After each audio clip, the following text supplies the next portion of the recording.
Behind every military grave, there is inevitably a very sad story.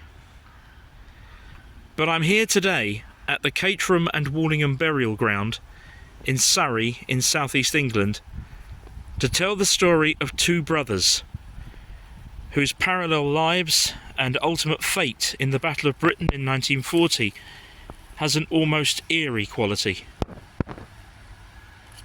Let's begin here with the grave of Flying Officer Patrick Philip Woods-Scawen, Distinguished Flying Cross. He was a pilot with the Royal Air Force who was killed on the 1st of September 1940, aged 24. And this, along with his brother, Pilot Officer Charles Anthony Woods-Scawen, is their brave and tragic story.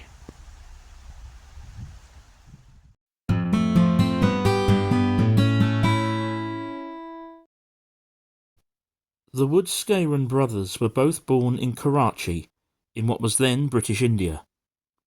Patrick, seen here on the left, was the eldest, born in 1916, and Charles on the right in 1918. In 1924, they and their parents returned to the family home in Farnborough, in Hampshire in southern England, and the boys completed their education at the nearby Salesian College. Patrick joined the Royal Air Force in October 1937, and after completing his initial training was posted to No. 85 Squadron the following summer. At that time they were still flying the outdated Gloucester Gladiator fighter, but a few weeks after Patrick's arrival they were re-equipped with the state-of-the-art Hawker Hurricane. Despite having poor eyesight, Charles followed his brother into the RAF in March 1938, sneaking through the military eye test by memorising the chart. However, it wasn't all plain sailing, as he had to have prescription lenses added to his flying goggles. Charles successfully completed his flying training in the December of 1938 and was posted to No. 43 Squadron, where, like his brother, he found himself flying the Hawker Hurricane. With the outbreak of World War II in 1939, Patrick and 85 Squadron were moved to France, whilst Charles and 43 Squadron remained in England. The so-called phony war period came to an abrupt end on the 10th of May 1940 as the Germans struck west, and both men found themselves involved in the Battle of France. Patrick was in action on the first day of the battle, shooting down a Henschel HS-126 reconnaissance aircraft and assisting in the destruction of a Junkers Ju-88 medium bomber. Over the course of little more than a week, he shot down no less than 6 enemy aircraft and assisted in the destruction of many more.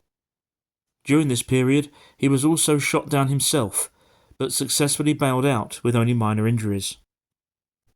Having suffered heavy losses, Patrick and the remainder of No. 85 Squadron were withdrawn to RAF Debden in Essex in southern England on the 22nd of May.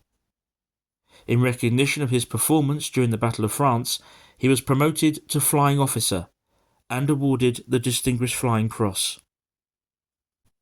As France fell, and the British and Allied forces retreated to Dunkirk, Charles and No. 43 Squadron found themselves involved in air defence operations to cover the beaches during the evacuation. At one stage during this period, Charles successfully shot down a German Messerschmitt Bf-109 fighter plane, but during the engagement, his own aircraft was also severely damaged and he had to bail out. He actually landed behind enemy lines, but walked for several miles and linked up with retreating British troops. He was himself evacuated from Cherbourg and arrived back at his base, RAF Tangmere, on the 15th of June. After the fall of France, the Battle of Britain began in July 1940, and the parallel lives and experiences of the Woods-Scawen brothers would reach its eerie climax in the coming weeks. Patrick's extraordinary skill and success at shooting down enemy aircraft continued. This included Dornier Do-17s and Messerschmitt Bf-110 heavy fighters. On the 31st of August, in an extraordinary series of engagements, he personally destroyed 3 Messerschmitt Bf-109s. Whilst all this was going on, Charles and No. 43 Squadron were also engaging the German Luftwaffe and, in addition, were escorting Bristol Blenheim light bombers to targets in France. His tally of kills rose sharply across a whole range of different German aircraft, including Heinkel He-111 medium bombers and Junkers Ju-87 Stukas. He had several narrow escapes as well, on one occasion receiving minor leg wounds from shell splinters, and twice having to bail out, once on the 13th and again on the 16th of August. Then, on the 1st of September, Patrick was engaged in aerial combat with Messerschmitt Bf-109s over Kenley in Surrey. His aircraft was hit, and he was forced to bail out. But no further reports of him were forthcoming, and he was listed as missing. The very next day, whilst probably unaware of his brother's status, Charles was once again called into action, and in a dogfight with German fighter planes, in the skies above Ivychurch in Kent, his Hawker Hurricane was hit. For the 4th time he was forced to bail out, but this time he wasn't so lucky. He was too low, and his parachute failed to deploy. His body was later recovered. Meanwhile, news of Patrick was still eagerly awaited. This narrow road, not far from Kenley Aerodrome, is called Kenley Lane. It's a combination of woodland, open fields, and a few houses. And it was in the back garden of one of those houses that Patrick's body was eventually discovered. It had taken 5 days, so by now it was the 6th of September. An investigation found that just like Charles, Patrick had died because his parachute had failed to open. That very same day, Charles was posthumously awarded the Distinguished Flying Cross, just like his brother, Patrick. The remarkably parallel lives of these two brave brothers had followed them even unto death, dying in the same fashion, just 1 day apart.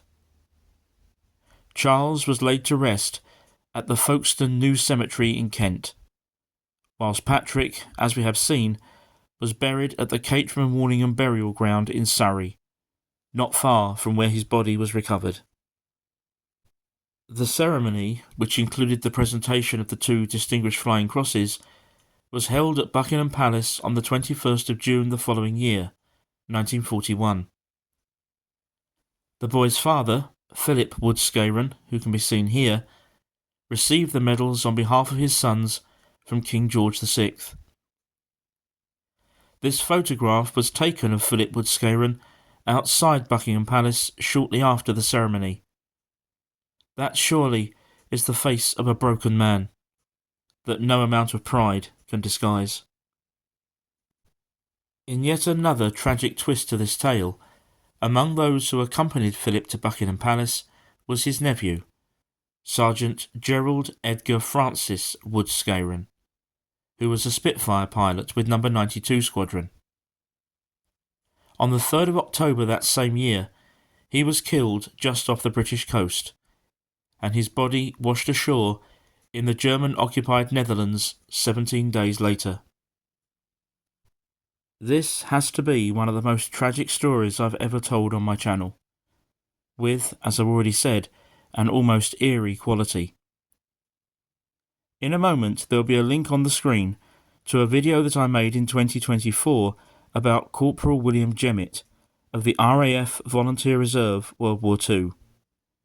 Although his story is different from the Woods-Scawens, it is nonetheless impactful and worthy of remembrance. Please take a look if you haven't yet seen it. And also, please take a look at the channel's Ko-fi and Facebook pages if you'd like to support further. Thank you for watching, and I'll see you again next time.